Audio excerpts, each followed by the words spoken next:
Hey everyone, welcome to Comics with Bueller. As always, I'm Bueller. Today is episode 52 of Coffee, Comics, and Comments. This is where I show you some great books, I drink some awesome coffee, and I read some of the comments you guys left on my previous videos. This episode is going to be a little bit different. I'm going to be reading the comments from our new video series, What Are Comics Worth? eBay versus Overstreet. And let me just tell you guys, people are very passionate about their feelings about this video series. I want to take the time to recognize the people who watched the video and left comments down below on the video. Whether good or bad, positive or negative, every comment is respected, and thank you so much for doing so. So we are going to look at those comments. I'm going to try to clear some stuff up. Maybe I will, maybe I won't. But I want to say thank you so much for watching that video and for commenting. Like I said, good or bad, either way, we're going to talk about them. But before we move on, we always start off with the coffee that we're drinking. And today we're drinking none other than regular black coffee. The reason why I didn't make it into my Mocha Express, which is the official coffee shop of Comics with Bueller, so I had to make the coffee myself, and I used my Nerds Rule coffee mug. So let's go ahead and give it a try. It's getting a little cold. I've been working on this video for a while. I've probably done about 50 takes on that opener, and you know what? I don't even know if this one was any good. But anyway, the coffee's not bad. It's not as good as Mocha Express. Like I said, the official coffee shop of Comics with Bueller, located in Milwaukee and Portland, Oregon. Before we get started on the books, I got something kind of special I want to talk about. I had a package sent to me from Derek Magnus, and let me tell you a little bit about Derek. Derek is a convention director for SuperCon, located in Sioux Falls, South Dakota, which is September 27th, 28th, and 29th.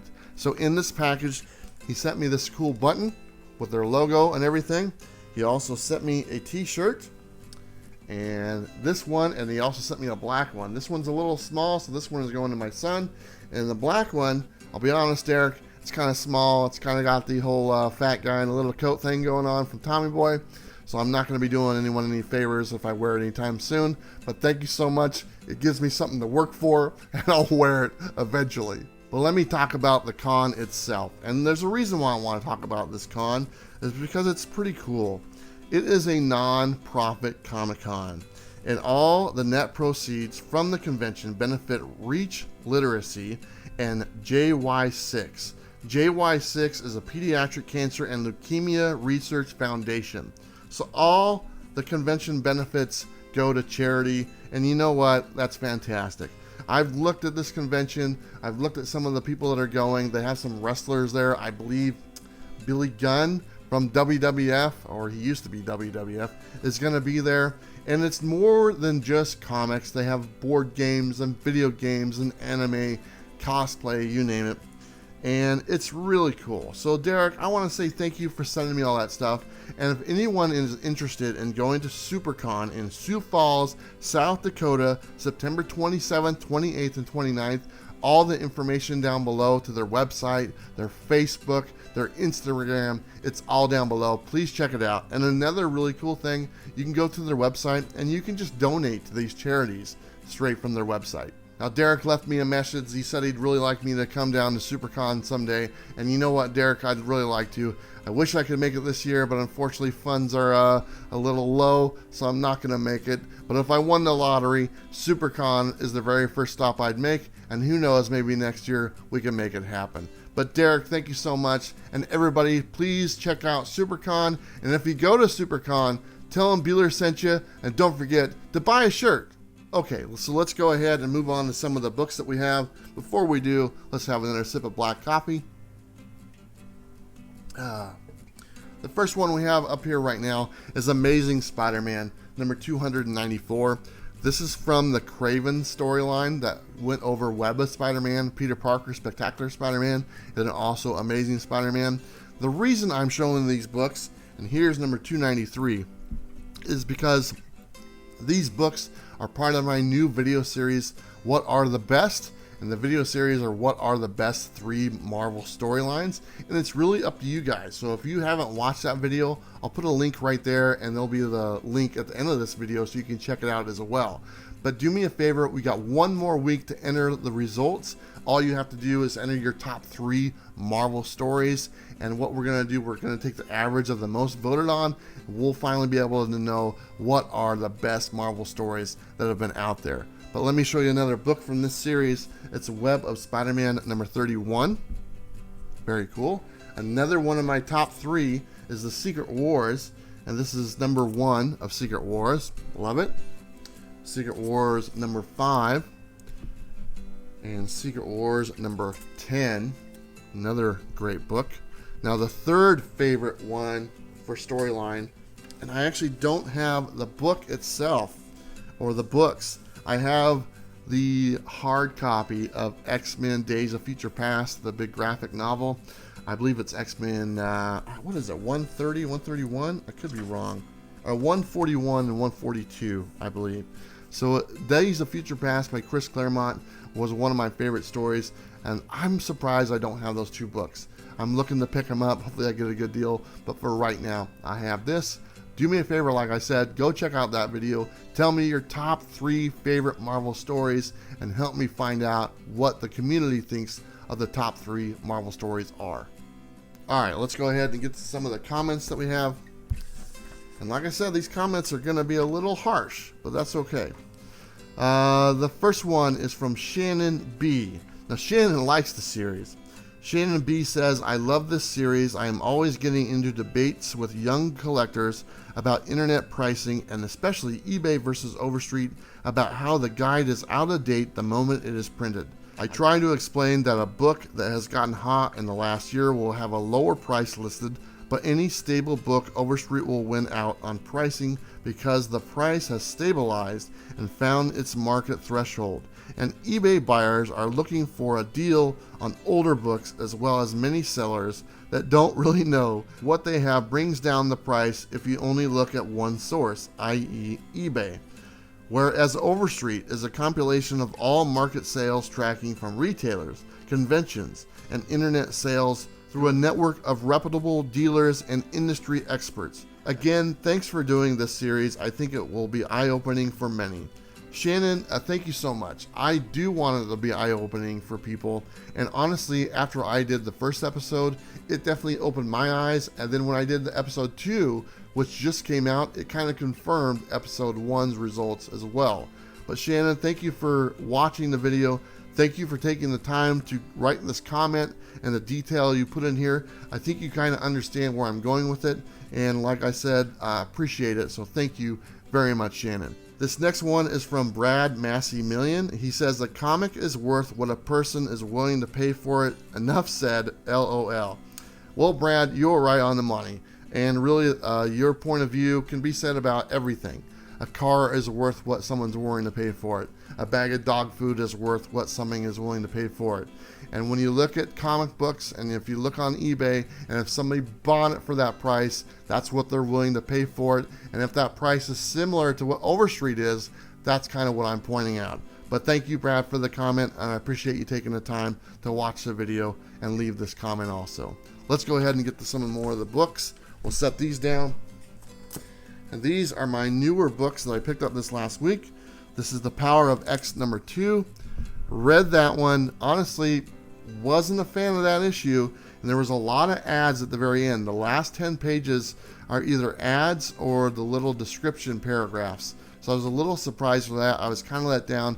I think this is the first miss from that series. Punisher Kill Crew number 1 was another new book I picked up. Amazing Spider-Man number 27, the variant edition. Fantastic Four number 13. This is the Thing and the Hulk are still fighting. We got some DC action here. We got the Flash number 76. Kind of cool. And then we got Punk Mambo number 5. I don't know if this was this week or last week, but I just picked it up.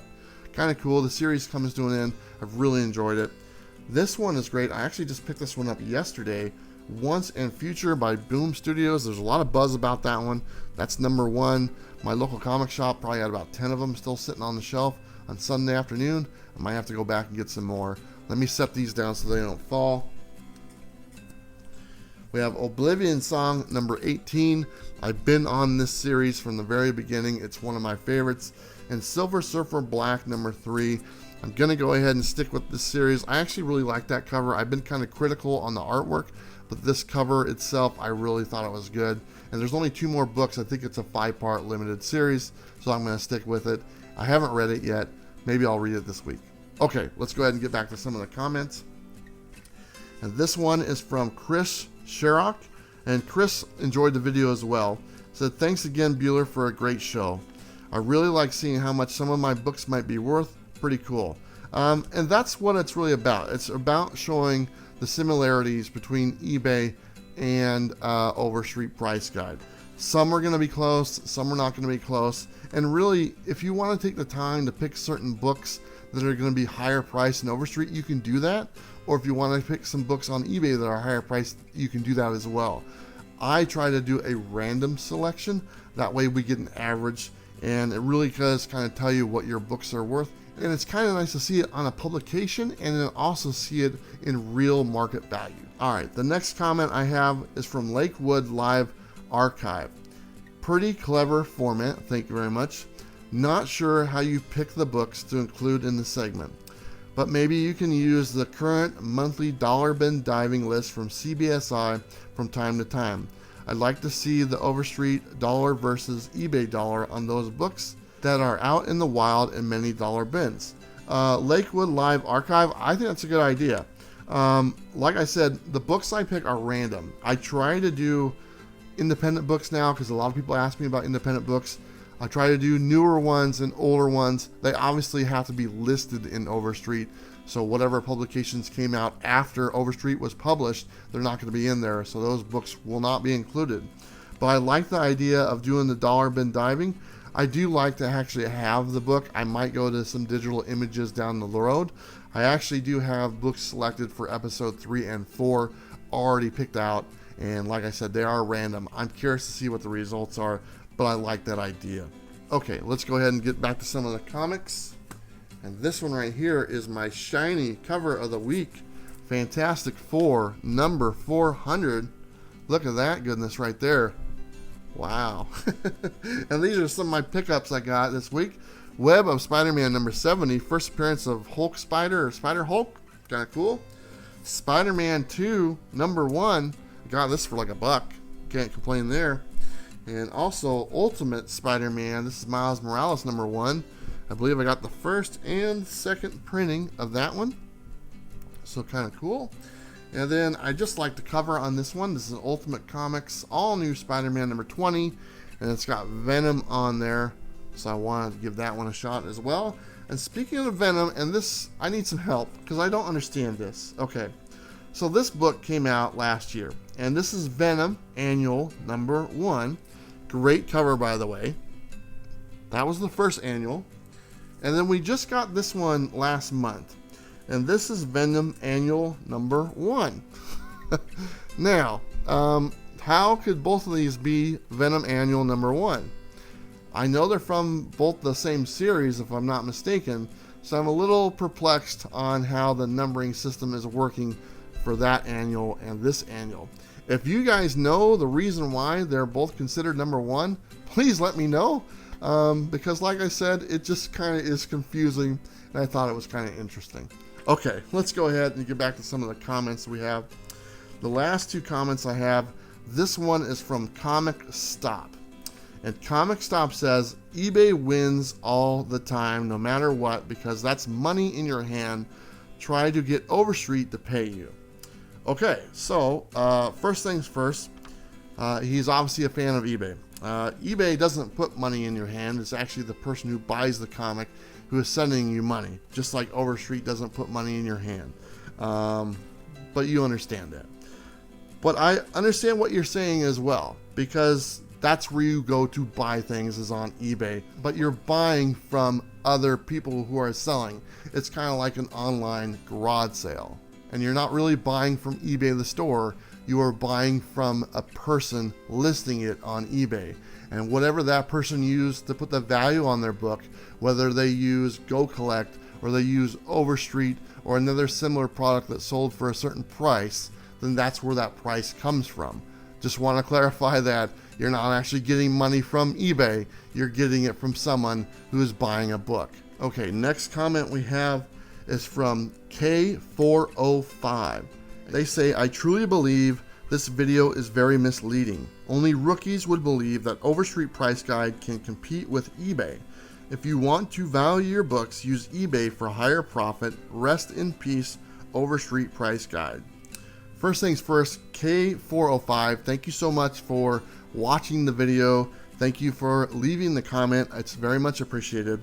You said you believe the video is misleading. I'm curious what you mean by misleading, because all I'm doing is stating facts, and the fact of what the Overstreet Price Guide says and the fact of what a book is selling for.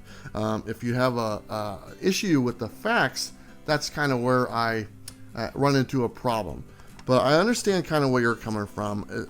You're obviously a fan of eBay and not a fan of Overstreet Price Guide. I myself go either way. I really don't care, to be honest with you. I am a bargain hunter, and if I don't get it for a bargain, I don't buy it. Like I said, I do appreciate you taking the time to leave the comment. I'm sorry you think it's misleading. And another thing here, you said the higher profit, and I was curious about that, because if that is the case, then eBay would have a higher overall total, and in both episodes it's been a lower total. So very interesting that you would think that. But thanks for taking the time, and thanks for leaving the comment, and I hope you watch episode 3, which will be out probably pretty soon as well. Okay, let's get back to the last of the books, and these last books are actually not mine. These were sent to me by Mr. Gretzky, and he sent me books for my daughter Paige, and he sent books for my buddy Sam. So I'm showing their books. He sent some Archie books, and these are just a few of them that he sent, and these ones are for my daughter, and I think those are pretty cool. Here's an old Archie 143 12 center. I like that. And since Sam hasn't came over to visit, I'm showing off his books. So let me set those down. We have Incredible Hulk number 331, very cool. And Incredible Hulk number 11. And he sent some more books as well. These are just a few of them. And these ones are just awesome. Sam, you're very lucky. We have Tales of Suspense featuring Iron Man and Captain America number 91. Going in Sam's collection. Tales of Suspense featuring Iron Man and Captain America number 73, also going into my buddy Sam's collection. I actually sent him a picture of the book so he knows what he's getting. But really cool. He'll probably make a video, but I'm beating him to it. If they get sent to my address, I'm going to show him. So Mr. Gretzky, thank you so much for the ones for my daughter Paige. I already told him about them, and she was pretty excited. And Sam's probably pretty excited as well. So very cool. Appreciate that. And I'm glad I was able to show those books before Sam got a hold of them, because he gets them all roughed up and dirty and stuff. Okay, let's go ahead and take a sip of my black coffee, which is probably cold by now. And I got a couple other things I want to talk about really fast. And this is kind of cool. Are any of you guys or gals fans of Ultimate Fighting or UFC? If so, there's a gentleman by the name of Nate Rock Quarry. He is a Ultimate Fighter, or he's retired.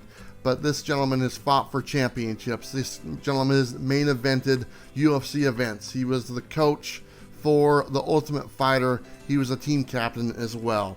He is also a comic book fan, and he makes his own comic book called Zombie Cage Fighter. And not only that, but Nate has said that he wouldn't mind coming on Comics with Bueller. So yes, maybe down the line, it'll be myself and Nate the Rock Quarry talking comics, talking fighting, whole bunch of good stuff. If you're interested in that, it'll probably be a live stream and maybe something else as well. I also want to remind you guys that I do have the second channel. So if you're watching this and if you're curious about my second channel, it's called Nerd Talk with Bueller. The link is down below. It's all live streams. A few people have found it. We got over 100 subscribers. I usually go on there. It's random. And, you know, I've been on at like 3 o'clock in the morning or 12 o'clock in the afternoon. But anyway, it's called Nerd Talk with Bueller. It's all live stream. It's just talking comics and a whole bunch of stuff. And really, if you want to join me, I'll send you a link and we can talk comics. Anyway, it's a lot of fun. I am planning on doing an auction, my second auction, probably at the end of this month. I'm not sure. So if you're curious or wondering how my first auction went, you can go watch it. But the second auction, hopefully it'll be a little bit more smoother. We'll see how it goes. All right, guys, that's all I got for you. Hopefully you enjoyed this video. This one took me a long time to make, but you know what? It was fun, and I really enjoyed reading those comments. And if you have any other questions about that video series, the What Are Comics Worth, please just let me know. I really do appreciate it. Also, do me a favor, check out the other video series, What Are the Best. Right now, it's the best Marvel stories. Let me know what you think about that. Tell me what your top 3 favorite stories are in that video, and that video will be popping up here very soon. All right, guys, that's all I got for you. Don't forget to like and subscribe. You know what to do. I'll see you next time. Bye.